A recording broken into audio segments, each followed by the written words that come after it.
Всем привет!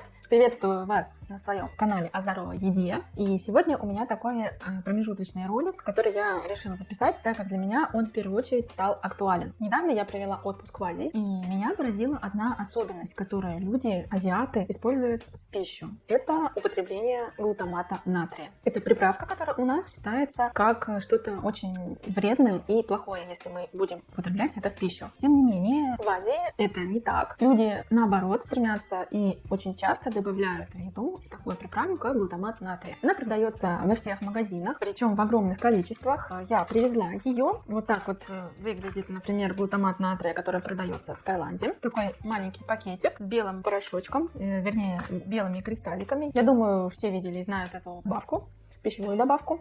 Она продается и у нас в магазинах, но чтобы ее найти, нужно постараться. Я ее нашла.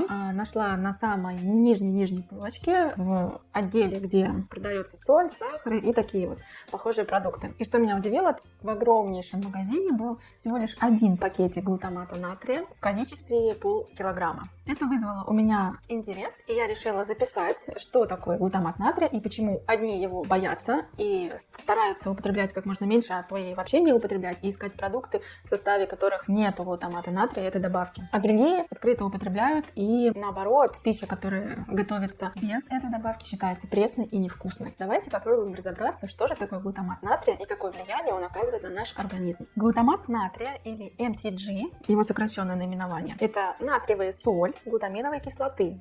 Это одна из самых распространенных аминокислот в нашем рационе питания. Он используется более 100 лет, чтобы сбалансировать и усилить пикантный вкус в продуктах питания. Глутамат, который содержится в MCG, и глутамат, который встречается в природе, является одним и тем же, и наш организм воспринимает его одинаково. Глутамат натрия, или натриевая соль глутаминовой кислоты, мы употребляем не только в виде приправы или пищевой добавки. Она содержится и в обычных и привычных для нас продуктах питания, начиная от коровьего молока, курицы, креветок, виноградного сока, чая, картофеля, брокколи, зеленого горошка, помидоров, грибов, сыров, соевых соусов и заканчивая даже грудным молоком. То есть натриевая соль глутаминовой кислоты содержится буквально во всем, что мы едим. Да и что далеко ходить, наш организм самостоятельно вырабатывает эту добавку. Имеется две формы глутамата. Это связанный с другими аминокислотами типа белка, и свободный. Свободный глутамат — это единственное, что улучшает вкус. Получается, во всех тех продуктах, которые я перечислила ранее, содержится глутамат натрия в свободном виде. И эти продукты являются свободными источниками глутамата натрия. Данной пищевой добавкой существует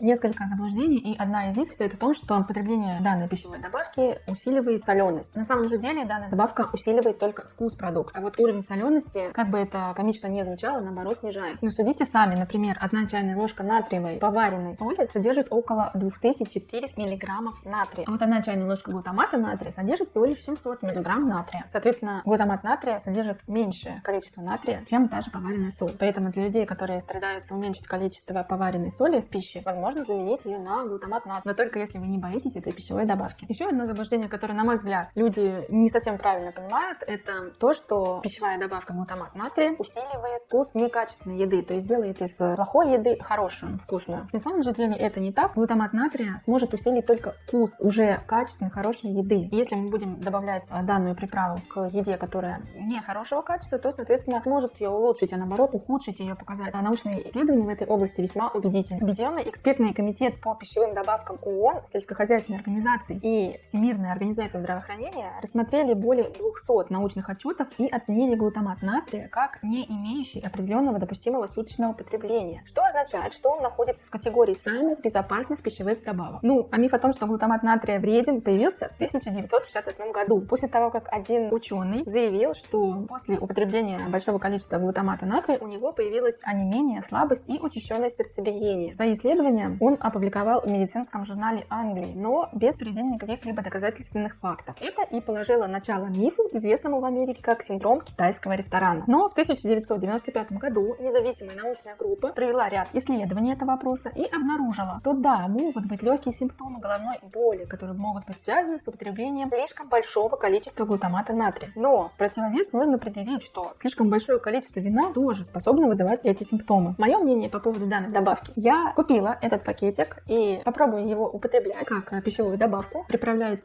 свои блюда этой добавкой, снижая количество соли, которое я сыплю. Мое мнение, не стоит бояться этой пищевой добавки, так как если бы она была вредна, то огромное количество людей не употребляло бы ее в таких количествах. Это научно доказано, а научным исследованиям я склоняюсь больше, чем к народному мнению. Ну и маленький плюсик в отношении употребления глутамата натрия в пищу, это то, что азиаты употребляют данную пищевую добавку очень охотно и в больших количествах, в отличие от нас. Но тем не менее средний показатель продолжительности жизни у азиатов намного выше. Делаем выводы. Ну и в любом случае это, конечно же, лично мое субъективное мнение, оно может отличаться от вашего, и многие могут быть не согласны с ним, поэтому пишите комментарии. Интересно было бы услышать ваше мнение по поводу данной пищевой добавки. Ну и помните, только вам решать, что есть и в каком количестве. На этом все. Всем пока и до новых встреч!